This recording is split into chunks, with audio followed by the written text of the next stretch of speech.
எழுதி கொடுக்கப்பட்ட சாட்சியம். என் பெயர் ஜென்னிஸ் குமார், சோழிங்கநல்லூர் குழந்தை இயேசாலயம். கடந்த 10 வருடங்களாக வெளியூர் பயணத்தின் போது மருந்து மாத்திரைகள் இல்லாமல் செல்ல மாட்டோம். உடனே இவங்களுக்கு உடம்பு சரியில்லாமல் போயிடும், ஜுரம் வந்துடும், ஏதாவது ஒரு பிரச்சனை வந்துடும். Even after all the precautions வெளியூருக்கு போன பிறகு ஏதாவது டாக்டர் பார்க்க வேண்டியது வரும். ஆனால் இந்த முறை போகும் பொழுது நம்மளுடைய யூடியூப் சேனலில் ஒரு டாக் பார்த்துருக்குறாங்க. விவிலியம் ஒரு அதிசயம் என்ற மறையுரையை மறுபடியும் பார்த்துருக்குறாங்க. பார்த்ததுனால இவங்க என்ன செஞ்சுருக்கிறாங்க, இந்த வாட்டி ஒரு மருந்து மாத்திரை எதுவுமே கொண்டு போகலை. கையில் அவங்க கொண்டு போனது பைபிளை கொண்டு போயிருக்கிறாங்க. அங்கே போய் எந்த டாக்டரையும் பார்க்க வேண்டியது வரல, நிம்மதியாக போயிட்டு வந்திருக்கிறாங்க. பைபிள் மருந்தாக மாறிய ஒரு குடும்பம். 2வது, என் பெயர் பிரின்ஷா. கடந்த 7 வருடமாக எனக்கு இடது தோள்பட்டை வலி இருந்து வருகிறது. சில வேளை இடது கையை அசைக்க கூட முடியாத அளவுக்கு வலி இருக்கும். 2024 ஜனவரி மாதத்தில் அருட்தந்தையின் வழியாக பிரைஸ் அண்ட் வர்ஷிப் வேளையில் மறுத்து போன இடது தோள்பட்டை அதன் பிரச்சனையிலிருந்து ஆண்டவர் விடுதலை தருகிறார் என வெளிப்படுத்தப்பட்டது. ஆனால் அது நான் எனக்குன்னு எடுத்துக்கலை. அன்றைக்கி அட்டன் பண்ணியிருந்திருக்கிறாங்க. அப்புறம் யூடியூப் வழியாக இந்த துதி அந்த புகழ்ச்சியை பார்த்துக்கிட்டே இருந்திருக்கிறாங்க. பார்த்துக்கிட்டு இருந்த பொழுது ஜனவரி மாதத்தில் அப்லோட் பண்ண வீடியோ திரும்பவும் ஏப்ரல் மாதத்தில் இவங்களுடைய கண்ணில் பார்வைப்பட்டிருக்கு. அது பட்ட பொழுது தான் அவங்களுக்கு தெரியுது அந்த வெளிப்பாடு எனக்கு தான் இருக்குன்னு. அதை உடலில் உணர்றாங்க. அந்த வெளிப்பாடு யூடியூப் வழியாக வந்த பொழுது இடது தோள்பட்டை வலியிலிருந்து விடுதலை என்று சொன்ன விதத்திலே உடலில் அவர் உணர்ந்தேன். இப்பொழுது 7 வருடமாக இருந்த அந்த வலி எனக்கு இல்லவே இல்லை. கரங்களை தட்டி ஆண்டவருக்கு நன்றி சொல்வோம். என்னுடைய பெயர் ஏ புஷ்பா, வயது 73, மன்னூர்பேட்டை பங்கில் இருக்கிறேன். எனக்கு ரொம்ப நாட்களாக தொண்டையில் ஒரு கட்டி வளர்ந்து கொண்டு வந்தது. மருத்துவரிடம் போக பயமாக இருந்தது. அப்பொழுதுதான் எலாவுட் டிவைன் மர்சி யூடியூப் சேனலில் கண்ணில் பட்டது. அதில் வரும் ஜெபங்களில் பங்கு கொள்ள ஆரம்பித்தேன். 6 மாதத்திற்கு முன் பதிவேற்றம் செய்யப்பட்ட ஒரு துதி புகழ்ச்சியின் நேரத்தில் என் பெயரை அழைத்து புஷ்பம் என்ற ஒரு மகளை ஆண்டவர் ஆசீர்வதிக்கிறார், குணப்படுத்துகிறார் என்று சொன்னார். தொடர்ந்து யூடியூப் பார்க்க ஆரம்பித்தேன். ஒரு நாள் மீண்டுமாக என்னுடைய பயத்தின் வெளிப்பாட்டை கூறி தொண்டையில் கட்டி உள்ள ஒரு நபர் கேன்சர் கட்டி என பயந்து கொண்டிருக்கிறார். அது வெறும் தைராய்டு கட்டி தான், ஆண்டவர் குணப்படுத்துகிறார். இந்த யூடியூப் சேனலில் அந்த துதிகன மகிமையினுடைய இந்த நேரத்தில் அந்த வெளிப்பாடு வந்திருக்கு. அதனால் மருத்துவர்கிட்ட போங்க அப்படின்ற ஒரு செய்தி வந்த பொழுது மருத்துவரை போய் பார்த்துருக்குறாங்க. உண்மையாகவே அது கேன்சர் கட்டியில் தைராய்டு கட்டியாக மட்டும்தான் இருந்தது. கரங்களை தட்டி ஆண்டவருக்கு நன்றி சொல்வோம். 73 வயது அந்த முதியவரை ஆண்டவர் ஆறுதல் படுத்தினார். எனது பெயர் ஞான வர்ஜிஸ், ஏஜ் 57. மலேசியாவில் ஈப்போ லூர்தனை, இது மலேசியாவில் வந்த சாட்சியம். இந்த நாட்களில் இருந்து இல்லையா, போன மாதம் நானும் இல்லை, அங்கே நடந்த தியானத்தில் ஒருத்தங்க சாட்சியம் அனுப்பி வச்சுருக்கிறாங்க. ஜூன் 9 முதல் 12 வரை நடந்த அவங்களுடைய பங்கில் நடந்த லூர்தனை திருத்தலத்தில் நடந்த தியானத்தில் இவங்க பங்கெடுத்திருக்காங்க. இவங்க தாய்லாண்டில் வேலை பண்ணிக்கிட்டு இருந்தாங்க. But she came for the retreat. She stayed there for 4 days and she was attending the retreat. அந்த ரெட்ரீட்டில் மங்கிய பார்வை இருந்திருக்கு அவங்களுக்கு. ஆனால் அதில் வெளிப்பாடு வந்தது, மங்கிய பார்வை இருக்கிற ஒருத்தருக்கு விடுதலை என்று. மங்கிய கண் பார்வையாலும் தலைவலியாலும் 3 மாதங்கள் மிகவும் கஷ்டப்பட்டேன். ஆனால் தியானத்திற்கு பிறகு அந்த பிரச்சனையே இதுவரை எனக்கு இல்லை. சுகம் தந்த ஆண்டவருக்கு நன்றி தெரிவித்திருக்கிறார். என் பெயர் என்ரி ராஜ்குமார், சென்ட் தாமஸ் மவுண்டிலிருந்து வசித்து வருகிறேன். அவருடைய அம்மாவுக்காக இந்த சாட்சியத்தை சொல்லியிருக்கிறாரு. ரோஸ் மேரி ஹாரி, வயசு 70. அவங்க அம்மாவுக்கு திடீர்னு ஒரு நாள் ஒரு சோர்வு, உடலில் சோர்வு, ஹாஸ்பிட்டலில் கொண்டு போய் அட்மிட் பண்ணியிருக்கிறாங்க. அட்மிட் பண்ணும்போது டாக்டர் சொல்லியிருக்கிறாரு சிவியர் யூரினரி இன்ஃபெக்ஷன். 2 நாள் ஹாஸ்பிட்டலில் வச்சு பார்த்துருக்குறாங்க. பார்த்த பொழுது சொல்லியிருக்கிறாங்க ஸ்டெண்ட் போடணும், வேறு வழியே இல்லை அப்படின்ட்டாங்க. ஸ்டெண்ட் இல்லாமல் ஆண்டவரே இவங்களை ஆசீர்வதிங்கன்னு சொல்லி இவங்க ஜெபிச்சுக்கிட்டே இருந்திருக்கிறாங்க. 2 நாள் டிவைன் மர்சி சாப்லெட் இந்த ஒரு கருத்திற்காக ஜெபிச்சு கொண்டிருந்த பொழுது அந்த 2 நாளில் டாக்டர் வந்து சொல்கிறாங்க she is healed from urinary infection. ஆனால் அடுத்த நாள் அவங்களுக்கு என்ன வந்திருக்குன்னா செஸ்ட் கன்ஜஷன் வந்திருக்குது, சளி, இருமல், வீசிங். இப்படி இருந்த பொழுது செக் பண்ணி பார்த்தபோது ஹீமோக்ளோபின் லெவல் ரொம்ப கம்மியாகவே இருந்திருக்கு. அவங்களுக்கு ரொம்ப கம்மியாக இருந்திருக்கு. டாக்டர் சொல்லிட்டாங்க வேறு வழியே இல்லை, அறுவை சிகிச்சை செய்யணும், ரொம்ப கஷ்டப்படுறாங்க அப்படின்னு சொல்லிக்கிட்டு இருந்த பொழுது இவர் என்ன பண்ணியிருக்கிறாரு, Jesus I trust in you தியான மையத்திற்கு ஃபோன் பண்ண பொழுது இவருக்கு அந்த மெசேஜ் இங்கிருந்து கொடுக்கப்பட்டது, நீங்கள் ஜெபியுங்கள், Jesus I trust in you. இவர் எப்படி ஜெபிச்சிருக்கிறாரு, thank you Jesus for healing my mother. குணப்படுத்தலை, ஆனால் குணப்படுத்தியதற்காக நன்றின்னு ஜெபிச்சிருக்கிறாரு. 2வது, Jesus I trust in you for healing my mother. ஜெபித்து கொண்டிருந்தார். அம்மாவையும் ஜெபிக்க வச்சிருக்கிறாரு. 10 மணி டிவைன் மர்சி சாப்லெட், 10 மணி மாதா ஜெபமாலை. இது ஜெபித்த 2-3 நாட்களில் அம்மா குணமடைஞ்சிருக்கிறாங்க. 22 நாள் ஹாஸ்பிட்டலில் இருந்த பொழுது அவங்க அம்மாவே சொன்னாங்க இனி நான் வீட்டுக்கு வரமாட்டேன் போல இருக்குது, அப்படின்னு சொல்லி வேதனைப்பட்டிருக்கிறாங்க. ஆனால் இன்னைக்கு முழு சுகம் பெற்று வீடு திரும்பி இருக்கிறார்கள், டிஸ்சார்ஜ் ஆகிருக்கிறாங்க. என்னுடைய பேர் சகாய மேரி. நான் பொலிச்சலூர் பங்கு ஆரோக்கிய அன்னை ஆலயத்திலிருந்து வந்திருக்கேன். என்னுடைய மகளுக்கு 12 வருஷமாக நிலையான வேலை கிடைக்கல. நிரந்தரமான வேலையே இல்லாமல் ஒரு வருஷத்துக்கு ஒரு முறை மாறி மாறி அப்படி வேறு ஒரு கம்பெனியில் போவா. அதனால் ரொம்ப கஷ்டப்பட்டேன். என்னுடைய வருமானத்துக்கு அவள் தான் வேலை செஞ்சு கொடுத்துட்ருந்தா. அப்போது நான் கடந்த டிசம்பர்லேருந்து இங்கே நைட் ப்ரேயருக்கு ப்ரேயர் பண்ணிட்டு போகிறேன். அதுக்காக தந்தை அவர்கள் ஒரு நாள் நைட் ப்ரேயரில் சொல்லும்போது ஒரு சாட்சியத்தை கவனமாக கேளுங்க, அந்த சாட்சியத்தின் வழியாக ஒரு மகளுக்கு இப்போ நிரந்தர வேலையை கொடுக்குறாங்க அப்படின்னு சொன்னப்போ, ஆண்டவரே இது எனக்காக தான் இருக்கணும் அப்படின்னு சொல்லிட்டு நான் கண்ணீரோடு ஜெபம் பண்ணேன். மறு மாதமே என் பிள்ளைக்கு வேலை நிரந்தரமான பணியில் இப்பொழுது இரவு வேலைக்கு தான் போயிட்டுருக்கா. ஆனாலும் என் ஆண்டவர் கரத்திலிருந்து அந்த வேலை கொடுத்ததுக்காக கோடான கோடி நன்றி. கரங்களை தட்டி ஆண்டவருக்கு நன்றி சொல்லுவோம். God bless you. என் பெயர் விக்டோரியா. என் பேரனுக்கு ஜேம்ஸ் மெட்வின். அவன் 10th பரீட்சை எழுதிட்டு இருந்தான். ஆனால் அந்த பரீட்சை சமயத்தில் மட்டுக்கும் அவனுடைய ஆக்டிவிட்டீஸ் எல்லாம் வேறைய மாறிடுச்சு. அதனால் ரொம்ப கஷ்டப்பட்டு, ஆண்டவரே நான் இங்கே ஏழாவூரில் நான் சாட்சி சொல்கிறேன்னு சொல்லி நான் பொருத்தனை பண்ணிக்கிட்டேன். ஆனால் அவனுடைய ஆண்டவருடைய கிருபையால் 457 மார்க் எடுத்து நல்ல ஒரு தேர்வில் வெற்றி பெற்றுட்டான். நன்றி. இவங்களையும் நீங்கள் பார்த்துருப்பீங்க. இதுக்கு முன்னால் நீங்கள் பார்த்துருந்தீங்கன்னா வாக்கரில் வந்துட்டு இருந்தாங்க. இன்றைக்கி பாருங்கள் தனியாகவே நடந்து வந்துட்டு இருக்கிறாங்க. கரங்களை தட்டி ஆண்டவருக்கு நன்றி சொல்லுவோம். என் பேர் வினோலியா. நாங்கள் சென்ட் தாமஸ் மவுண்ட்லேருந்து வரேன். எனக்கு மேரேஜ் அலையன்ஸ் பார்த்துட்டு இருந்தாங்க. எதுவுமே ஃபிக்ஸ் ஆகலை ஒரு 4 இயர்ஸ் கிட்ட. ஆனால் இப்போ ஏப்ரல் மாதம் நடந்த டிவைன் மாசி ஃபீஸ்ட் அப்போ ஃபாதர் ஆராதனை டைமில் ஒரு 7 பேருக்கு திருமண தடை நீங்குது அப்படின்னு சொன்னார். அது எனக்கும் இருக்கும், நான் விசுவசித்தேன். எனக்கு இப்போ மேரேஜ் ஃபிக்ஸ் ஆகி செப்டம்பரில் மேரேஜ் நடக்க போகுது. Praise the Lord. கரங்களை தட்டி ஆண்டவருக்கு நன்றி சொல்லுவோம். குட். ஏப்ரல் 21 நமக்கு நடந்த திருமண அதனுடைய தயாரிப்பு தியானத்துக்கு வந்த 2 பேருடைய திருமணம், ஒரு ஆளுது திருமணம் முடிஞ்சிடுச்சு, இன்னொரு ஆளுது திருமணம் ஃபிக்ஸ் ஆகிடுச்சு. கரங்களை தட்டி ஆண்டவருக்கு நன்றி சொல்லுவோம். என் பேர் சந்தியா. நான் அயனாவரம்லேருந்து வரேன்.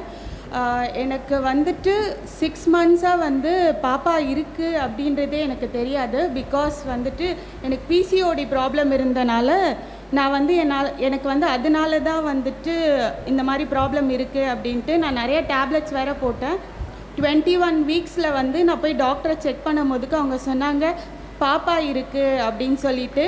ஆனால் எப்படி இருக்குது அப்படின்லாம் தெரியாது, நான் இன்னும் நல்லா ஸ்கேன் பார்த்தா தான் தெரியும் அப்படின்னு சொன்னாங்க. நான் ஜஸ்ட் ஒரு ப்ரேயர் பண்ணிவிட்டு அந்த ஸ்கேனை போய் பார்த்தேன். பாப்பா ரொம்ப நல்லா இருக்குது அப்படின்னு சொன்னாங்க. அண்ட் 7th மந்த்து ஸ்டார்ட் ஆனோடனே என்ன சொல்லிட்டாங்கன்னா, தண்ணி இல்லை அப்படின்னு சொல்லி நீ நிறையா தண்ணி குடிக்கணும், இல்லாட்டி நிறைய ட்ரிப்ஸ் ஏற்றுற மாதிரி இருக்கும் அப்படின்னு சொன்னாங்க.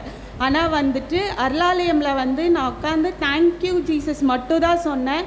எனக்கு நெக்ஸ்ட் டைம் நான் எடுக்கும் போதுக்கு எனக்கு 14 இது இருந்தது, எந்த ப்ராப்ளமும் இல்லை. இப்போ பாப்பாவுக்கு 6 மந்த்ஸ் ஆகுது. அண்ட் எனக்கு ஃபர்ஸ்ட் பேபிக்கு நான் கண்டினியூஸாக 8 மந்த்ஸ் இன்ஜெக்ஷன் மட்டுமே போட்டேன், டெய்லியும் இன்ஜெக்ஷன் போட்டேன். பட் செகண்ட் பாப்பாக்கு நான் தெரியாமே ஆண்டவர் வளர்த்தி விட்டுட்டார். Praise the Lord. இயேசுவுக்கே நன்றி. இயேசுவுக்கே புகழ். மரியே வாழ்க. 6 மாதம் தாயினுடைய கருவில் இந்த குழந்தை தெரியாமே வளர்ந்துருக்கு. இயேசுவே ஆண்டவர், மரியே வாழ்க. எனக்கு இந்த அலர்ஜி வந்துட்டு, அது எப்படின்னா 3 மாதமாக 4 மாதமாக எனக்கு தொடர்ந்து இருந்துச்சு. அலர்ஜின்னா அலர்ஜி இல்லை, கை குறைச்சில் கையெல்லாம் வீங்கிட்டோம், தண்டாக வீங்கிட்டோம், வேறு ரத்த கட்டு மாதிரி ஆகிடும். கை 12 20 விரல எனக்கு காலம் கையும் சேர்ந்து 20 விரலாம் அரிக்கும், சொரியவே முடியாது. கை தொடை எல்லாமே இப்படியே இருந்தது. 3 ஹாஸ்பிட்டலுக்கு போனேன், எனக்கு நல்லாவே ஆகலை. அப்புறம் ஒரு டாக்டர்கிட்ட சொன்னாங்க, அலர்ஜி டாக்டர்கிட்ட சொன்னாங்க. அங்கே போய் பார்த்தேன், அங்கே எவ்வளோ மருந்து எவ்வளோ சிறப்பு, எனக்கு நிறையா அந்த லோஷன்லாம் கொடுத்தாங்க. அவ்வளோ கொடுத்தா எனக்கு நல்லாவே ஆகலை. மார்ச் ஏப்ரல் மே நான் வெளியே வரல. கோயிலுக்கு டாக்டர்கிட்ட 2க்கு தான் வெளியே வருவேன். அந்த வெயிலே படக்கூடாது என் உடம்புல, அப்படி ஒரு சூழ்நிலை. நான் அழுதுனே இருந்தேன். நான் இத்தனை மாதம் மே மாதம் இந்த இடம் தெரியல, எனக்கு எப்படி போகிறதுன்னு தெரியலன்னு சொல்லும்போது ஒருத்தர் மூலியமாக நான் கேள்விப்பட்டேன். அப்புறம் தெரியல, எங்கள் பக்கங்கிட்ட சொன்னேன் எப்படி போகிறதுன்னு தெரியல, எங்களுக்கு இந்த அட்ரஸே தெரியலன்னு சொன்ன பிற்பாடு பெரம்பூர்லேருந்து பஸ் போகுதுன்னு சொன்னாங்க. உடனே நான் 1/2 மணி நேரத்தில் ரெடி ஆகி நான் வந்துட்டேன். அங்கே வந்து எங்கள் அழுதுன்னு தான் உட்காந்துருந்தேன். அவ்வளோ அரிப்பு, நைட்டெல்லாம் உட்கார முடியல எனக்கு. அதனாலவே அவளை மே மாதம் வந்தப்போ, போன மாதம் ஜூன் மாதம் 1ஆம் தேதி வந்த செல்ல சாமிகிட்ட பற்றி பாதி குறைஞ்சிது. நான் சொல்லிட்டு போனேன், அடுத்த மாதம் நான் சாட்சியாக நிற்கணும், ஒன்று கூட இருக்கக்கூடாது எனக்கு ஆண்டவரை, நான் ஜெபிச்சுட்டு போனேன். அதுக்கப்புறம் எனக்கு இங்கே வந்து எனக்கு சுகமாயிடுச்சு. ஆண்டவருக்கு கொடான நன்றி. இயேசுவுக்கு புகழ். மரியே வாழ்க. ப்ரைஸ் த லார்ட். என் பேர் ஷர்லி. நான் தாளம்பூர்லேருந்து வரேன். எனக்கு வந்து பிசிஓடி ப்ராப்ளம் இருந்துச்சு. நான் வந்து ஜெரிகோ ப்ரேயருக்கு வந்து ஃபெப்ரவரியில் வந்திருந்தேன். எனக்கு ஜானில் ஸ்கேன் எடுத்து பார்த்துருந்தோம். அப்போ நான் வேண்டிட்டு போன கடவுளே எனக்கு இதுலேருந்து நீங்கள் விடுதலை தந்தே ஆகணும், ஏன்னா நான் அக்செப்டே பண்ண முடியல எனக்கு இந்த ஒரு இஷ்யூ இருக்குதுன்ட்டு. கரெக்டாக நான் போய் திருப்பியும் அதுக்கப்புறம் பார்த்தோன்னே எனக்கு பிசிஓடி ஃபுல்லாகவே ஹீல் ஆயிடுச்சு. நாங்கள் ரெட்ரீட் கூடியிருந்தோம். அப்போ ஃபாதர் சொன்னார் பிசிஓடிலேருந்து ஒருத்தர் கடவுள் விடுதலை தராருன்ட்டு. அது நான் தான் இருக்கணும்னு நான் கிளைம் பண்ணேன். அதே மாதிரி நான் தான். அதே மாதிரி என் ஹஸ்பண்ட் வந்து ரொம்ப ப்ரேயர்லாம் இருக்க மாட்டார். நான் தான் அவரை ரெட்ரீட் கூட்டிகிட்டு வந்தேன். இப்போ பை காட்ஸ் கிரேஸ் அவர் என்னையை விட ஓவர்டேக் பண்ணி டெய்லி ஃபேமிலி ப்ரேயர் சொல்கிறது, டெய்லி பைபிள் படிக்கிறது, டெய்லி 3 ஜெபமாலை சொல்கிறது எல்லாமே பண்ணுறாரு. தேங்க்ஸ். அதே மாதிரி எங்கள் அம்மாவுக்கு முந்தா நேற்று நாங்கள் இது எடுத்தோம் ஃபாதர், எக்கோ இசிஜி. அவங்களுக்கு வந்து பிளாக்ஸ் இருக்குதுன்னு சொல்லியிருந்தாங்க. இந்த தடவையும் ஆன்ஜியோ பண்ணணும்னு சொன்னாங்க. நான் வேண்டிகிட்டே இருந்த கடவுளே நான் சாட்சி சொல்லணும் அப்படின்னு.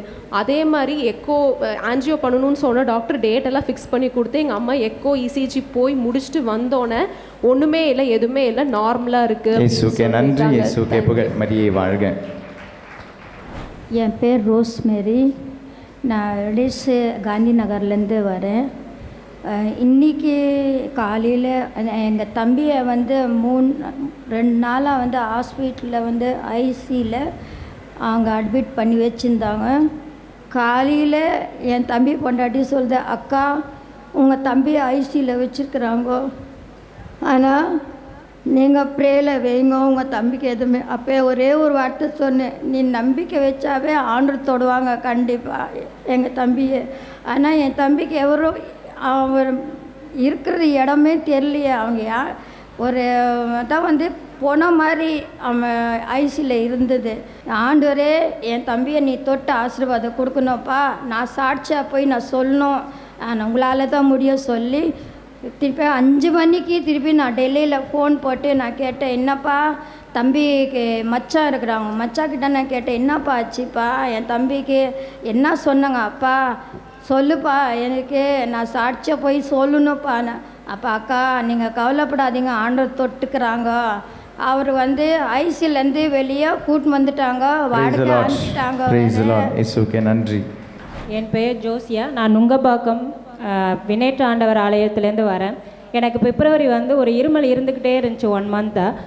இருமி கடைசியில் பார்த்தா இது சளி துப்பும் போது ரத்தமாக வந்துச்சு. அப்புறம் என்னால் மூச்சு விட முடியல, ரொம்ப கஷ்டப்பட்டு கடைசியில் நார்மல் டாக்டர்கிட்ட போனேன். அவங்க சொன்னாங்க எனக்கு ஏதோ வேறு ப்ராப்ளமாக இருக்குது, நீ அவசரத்துக்கு ஒரு எக்ஸ்ரே எடுத்துகிட்டு வா அப்படின்னா.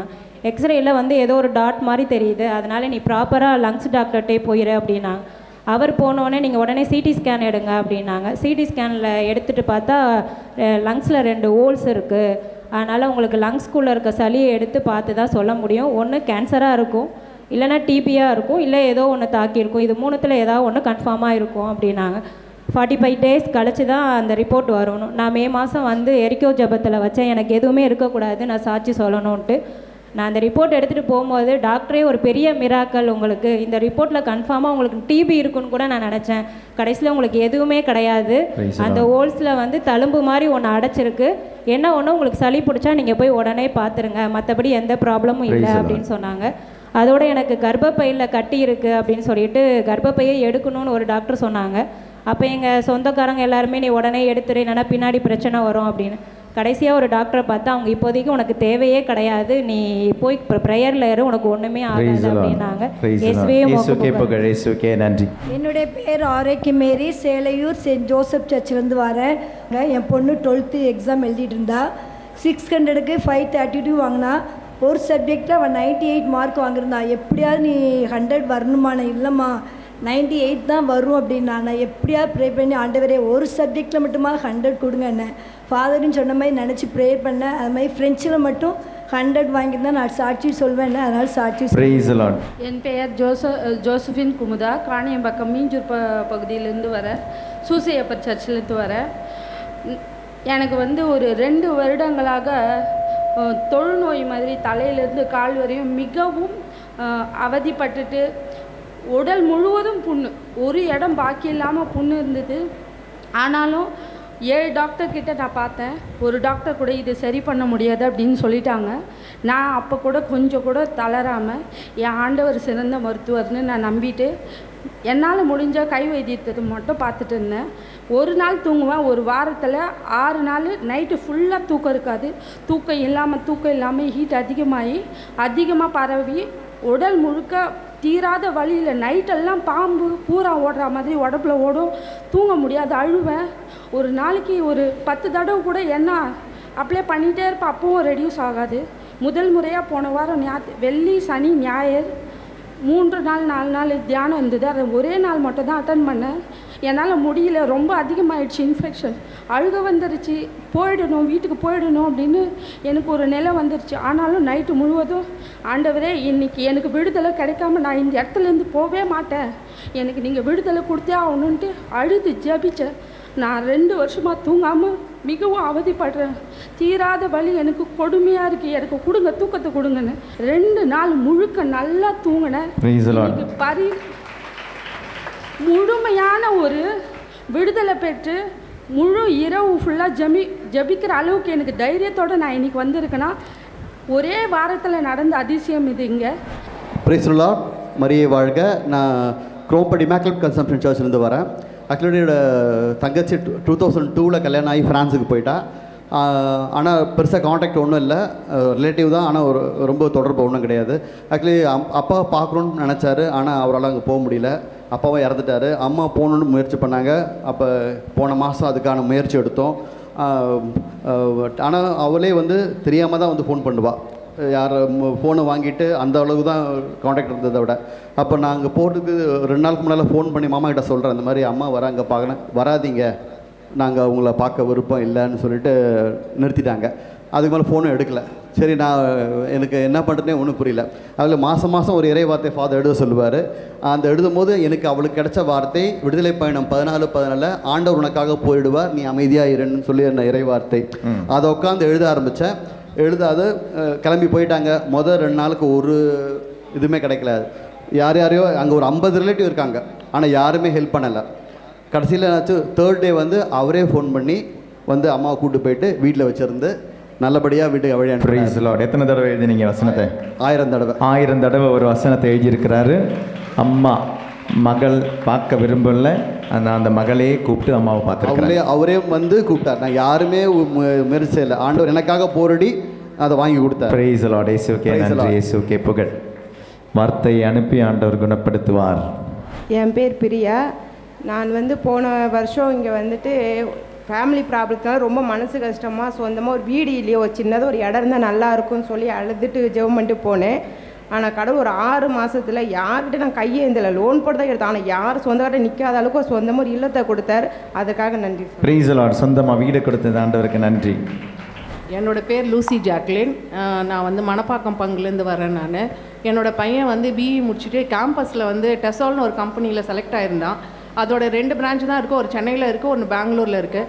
நாங்கள் சென்னை தான் வேணும்னு கேட்டிருந்தோம். பட் அவங்க என்ன சொன்னாங்கன்னா, ஒரு ட்ரைனிங்காக சும்மா ஒரு 3 months பெங்களூர் வந்துட்டு போங்கன்னாங்க. ஆனால் லாஸ்ட் ஜூனில் போனால் 2023 ஜூனில் ட்ரைனிங் போனால் 2 months ஆச்சு, 6 months ஆச்சு, 10 months ஆச்சு. ஆனால் அவங்கள அனுப்பவே இல்லை, சென்னை பிரான்ச்சுக்கு அனுப்பவே இல்லை. பிஜியில் இருந்ததால் சாப்பாடும் ஒத்து வரல பெங்களூரில். இன்னொன்று என்னன்னாக்கா, அவனோட அப்பாயிண்ட் ஆனவங்க ட்ரைனிங் முடிச்சுட்டு சென்னைக்கு வந்துட்டாங்க லாஸ்ட் மார்ச்சில். அப்போ தான் அவனுக்கே என்ன தோண ஆரம்பிச்சிட்டான், அவங்க ஃப்ரெண்ட்ஸ்லாம் அவனை ஒரு மாதிரி ரொம்ப டிஸ்கஸ் பண்ண ஆரம்பிச்சிட்டாங்க. உன்னை பலிகாடு ஆக்கிட்டாங்க, எல்லாரையும் அனுப்பிட்டாங்க, உன்னை மட்டும் அனுப்பவே இல்லை. நாங்கள் டெய்லி நீ தளராதன்னு சொல்லிட்டு வீடியோ காலில் நான் டிவைன் மர்சி ப்ரேயர் மட்டும் டெய்லி நாங்கள் ஃபேமிலியாக சொல்லுவோம். நான் இல்லை, கடவுள் கண்டிப்பாக செய்வார், கண்டிப்பாக செய்வார். லாஸ்ட் மார்ச்சில் ஒரு தடவையும் கிறிஸ்மஸ்க்கு வந்துடுவார், நியூ இயருக்கு வந்துடுவாங்கன்னு நினச்சிட்டு இருந்தேன். ஆனால் இங்கே வரவே இல்லை, சென்னை பிரான்ச்சுக்கு ட்ரான்ஸ்ஃபரே பண்ணல, வீக்கெண்டு மட்டும்தான் வருவான்.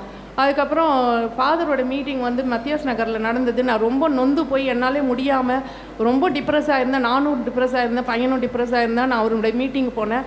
அதுக்கப்புறம் லிட்டில் மவுண்டில் நடந்த மீட்டிங்க்கு போனேன். ஆனால் ஃபாதர் என்னோட பேர் சொன்னார், ஜாக்லின் என்ற மகளே ஆண்டவர் ஆசீர்வதிக்கிறார். நான் அது என் பையனுக்கும் சொன்னேன். அதை போட்டு நானே அதை சொல்லி என்னை நான் பூஸ்ட் பண்ணிக்கினேன். கண்டிப்பாக கடவுள் செய்வார். ஏப்ரல் நடந்த பைபிள் கன்வென்ஷனில் இங்கே வந்தேன் நான். அப்போ வந்து இதே மாதிரி ஒருத்தவங்க வந்து சாட்சி சொன்னாங்க. அவங்க ஹஸ்பண்ட் வந்து பெங்களூரில் இருந்தார். சென்னை பிரான்ச்சுக்காக நான் ப்ரேயர் பண்ணேன், ட்ரான்ஸ்ஃபர் கிடச்சிச்சு. நான் அப்போ உறுதி எடுத்தேன், நான் கண்டிப்பாக என் பையனுக்கும் ட்ரான்ஸ்ஃபர் கிடைக்கும் சென்னை பிரான்ச்சில், நான் கண்டிப்பாக சாட்சி சொல்லுவேன்னு. மகன் வந்து மே மாதத்துலேருந்து இங்கே சென்னை பிரான்ச்சுக்கு வந்தாச்சு. நல்லா சந்தோஷம். விடாமுயற்சியான ஜெபத்தை ஆண்டவர் ஆசீர்வதிச்சிருக்கிறார். இயேசுக்கே புகழ், இயேசுக்கே நன்றி, மரியே வாழ்க. என் பேர் ரேஷ்மா. நான் தெரிஞ்ச ஒரு நலாயன் பங்குலேருந்து வரேன். லாஸ்ட் மந்த் ஏப்ரல் வந்தப்போ எனக்கு வேலை இல்லாமல் 6 இயர்ஸ் கரியர் கேப் இருக்கிறதுனால ஒருத்தங்க கிட்ட காசு கொடுத்து ஏமாந்து இங்கே வந்து ஜெபிச்சு தான் எனக்கு அவங்க எப்படியோ கஷ்டப்பட்டு திருப்பி காசு கிடச்சிச்சு. அதுக்கப்புறமா அன்னைக்கு தான் வந்து எப்படியாச்சும் வேலை கிடைக்கணும்னு நான் ப்ரேயர் பண்ணியிருந்தேன். இப்போ எனக்கு ஒரு ஐடி கம்பெனியில் QA இன்ஜினியராக வேலை கிடச்சி இப்போ நான் ஃபர்ஸ்ட் மந்த் சேலரி வாங்கியிருக்கேன். Praise the Lord. இயேசுவுக்கே நன்றி, இயேசுவுக்கே புகழ், மரியே வாழ்க. உங்களுக்கு யாருக்காவது சாட்சியம் எழுதி அனுப்பணும்னா தயவு செய்து ஆஃபீஸ் நம்பருக்கு அனுப்புனீங்கன்னா நான் அந்த சாட்சியத்தை டைரியில் எழுதிட்டு வந்துடுவேன். அப்போ எனக்கு கொஞ்சம் கூட ஈஸியாக இருக்கும். ஏன்னா இப்படி கொண்டு வந்து பேப்பர் தரும்போது வாசிக்க கஷ்டமாக இருக்கும். ஏன்னா நான் ஒரு தடவையாவது வாசித்தா ஈஸியாக இருக்கும். அதனால் தயவு செய்து சாட்சியம் எழுதி அனுப்புகிறவங்க, அது இங்கே இருக்கிறவங்களோ வர்றவங்களோ இல்லை வெளியூரில் இருக்கிறவங்களோ யூடியூப் வழியாக இருக்கிற சாட்சியங்களோ ஆஃபீஸ் நம்பருக்கு அனுப்புங்க. 9446666953 அப்படின்ற நம்பருக்கு அனுப்புனீங்கன்னா எங்களுக்கு சாட்சியம் எழுதிட்டு வந்து வாசிக்கிறதுக்கு எளிமையாக இருக்கும். Praise the Lord. என்னோடய பேர் மல்லிகா. நான் சென்னை மந்தவெளியிலேருந்து வரேன். நான் இங்கே 8 இயர்ஸாக வந்துட்டுருக்கிறேன்.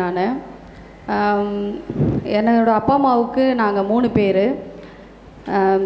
நான் 10th படிக்கும்போது என்னோடய தங்கச்சி வந்து இறந்துட்டாங்க குடும்ப வறுமை நிமித்தம். அதுக்கப்புறம் 10th நல்ல மார்க் வாங்கியிருந்தேன். அப்புறம் என்னோடய தம்பி தான் வந்து என்னை படிக்க வச்சு என்னோடய மேரேஜ்லாம் பண்ணி வச்சு நான் சென்னையில் மேரேஜ் ஆகி வந்திருந்தேன். அதுக்கப்புறம் தம்பியும் ஒரு கொஞ்ச நாள் கழித்து இறந்துட்டான். அதுக்கப்புறம் நான் பசங்களை படிக்க வச்சுட்டு நாங்கள் இங்கே சென்னையிலே செட்டில் ஆகிற மாதிரி இருந்தோம். அப்பா அம்மாவையும் என் கூட கூட்டிகிட்டு வந்து வச்சிட்ருந்தோம். இப்போ 8 இயர்ஸ் பேக்கு என் ஹஸ்பண்டும் இறந்துட்டார். தம்பி இறந்ததுக்கப்புறமுமே நாங்கள் சாலக்குடி டிவைன் சென்டர் போகலாம் அப்படின்னு ரொம்ப நாள் நாங்கள் யோசிச்சுட்ருந்தோம். ஒவ்வொரு டைமும் அந்த இறப்புகளை சந்திக்கும் போது தோணும், வாய்ப்புகள் கிடைக்கலையா, நாங்கள் போகலையான்னு போகலை. அப்போ நிறைய பேர் இங்கே சொன்னாங்க, ஒரு சில நண்பர்கள். அதை நிமித்தம் நாங்கள் இங்கே 2016 வந்தோம். அவர் இறந்ததுக்கப்புறம் எதுவுமே இல்லை அப்படின்ற அளவுக்கு ஆனதுக்கப்புறம் நாங்கள் இங்கே எல்லோரும் ஃபேமிலியோடு வந்திருந்தோம். அப்போ இங்கே வந்து அந்த மண்ணில் கால் வச்சதுக்கப்புறமுமே நிறைய கொஷின்ஸ்க்கு ஆன்சர் எனக்கு கிடச்சிது.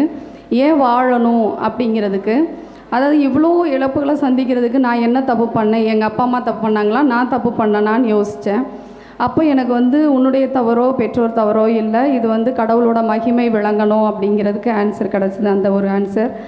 அதே மாதிரி எப்போ என்ன நினச்சிக்கிட்டு இங்கே வந்தேனாலும் ஃபாதர்கிட்ட நிறைய கொஸ்டின் கேட்டு டார்ச்சர் பண்ணணும்னு வருவேன். ஆனால் வர்றதுக்கு இங்கே வந்து ப்ரேயர் அட்டன் பண்ணும்போதே எல்லாமே எனக்கு கிடச்சிரும். அதுக்கப்புறம் 8 இயர்ஸாக ஒரு கம்பெனியில் கம்மியான சம்பளத்துக்கு வேலை பார்த்துட்டு இருந்தேன். அதை விட்டு வெளியில் வரணும்னு ஒரு ப்ரேயர் வச்சுட்டே இருந்தேன். வெளியில் அற்புதமாக வெளியில் கொண்டு வந்தார். அதுக்கப்புறம் வேலைன்ற ஒன்று நமக்கு வேணுமே அப்படின்ட்டு ஹார்ட் ஒர்க் பண்ணிகிட்டே இருந்து ப்ரேயர்லேயும் வச்சிட்ருந்தேன். அப்போ தான் வந்து இந்த குரூப் எக்ஸாம்ஸ் வந்தது. 2022 இங்கே ப்ரேயர் மே மாதம் நான் எக்ஸாம் அட்டன் பண்ணிவிட்டு இங்கே வந்தேன் நான். அப்போ ஜூன் மாதம் ஃபாதர் அட்ரேஷன் அப்போ சொன்னார், இந்த எக்ஸாம் எழுதுனா 5 பேருக்கு வேலை இருக்குது அப்படின்னு சொல்லியிருந்தார். இந்த 2024 இப்போது எனக்கு கடவுள் வேலை கொடுத்துருக்காரு. குரூப் 2A எனக்கு வேலை கிடச்சிருக்கு. அதே மாதிரி ஒரு 5 இயர்ஸாக எனக்கு யூரினரி இன்ஃபெக்ஷன் இருந்தது. அதையும் கடவுள் வந்து இந்த அட்ரேஷன் ப்ரேயரில் குணமாக்குனார். நன்றி. இயேசுவுக்கே புகழ். இயேசுவுக்கே நன்றி, இயேசுவுக்கே புகழ், மரியே வாழ்க. என் சிஸ்டருக்கு உள்ளிருப்பு தியானத்துக்கு வந்தப்போ உடம்பு சரியில்லாமல் இருந்தது. அப்போ ஃபாதர் சொன்னாங்க ஹாஸ்பிட்டல் போய் கண்டிப்பாக பாருங்கள் அப்படின்ட்டு. ஹாஸ்பிட்டல் போய் பார்த்தோம். அப்போ டெஸ்ட்டெல்லாம் எடுக்க சொல்லியிருந்தாங்க. அந்த டெஸ்ட்டை வந்து ஒரு ஜூன் 4 அன்றைக்கி கண்டிப்பாக ஒரு டெஸ்ட் எடுக்கணும்னு சொல்லியிருந்தாங்க. அன்றைக்கி அவளால் எழுந்துக்கவே முடியல. காலைல 7 மணிக்கெல்லாம் கூட்டிகிட்டு போனோம். பட் 6 மணிலேருந்து நான் எழுந்துக்க முடியல, கால் கை அசைக்கவே முடியல அவளால். அதுக்கப்புறம் வந்து திடீர்னு எனக்கு ஏதோ சத்து குறைவாக இருக்குக்கா அப்படின்னா, உடனே நான் ஒரு மாதுளம்பழம் கட் பண்ணி கொடுத்து அவளால் எடுத்து சாப்பிடவும் முடியல. நான் கொடுத்த பிறகு தேங்க்யூ ஜீசஸ் மட்டும் தான் சொன்னேன். நான் சொல்லிகிட்டே இருந்தேன் தேங்க்யூ ஜீசஸ் தேங்க்யூ ஜீசஸ், அது மட்டுமே சொல்லிகிட்டு இருந்தேன். 6 மணிலேருந்து நான் அந்த இதுலேருந்து கரெக்டாக ஒரு 9 மணிக்குள்ளே அவள் எழுந்துட்டா, நடக்க ஆரம்பிச்சிட்டா. கரங்களை தட்டி ஆண்டவருக்கு நன்றி சொல்வோமா?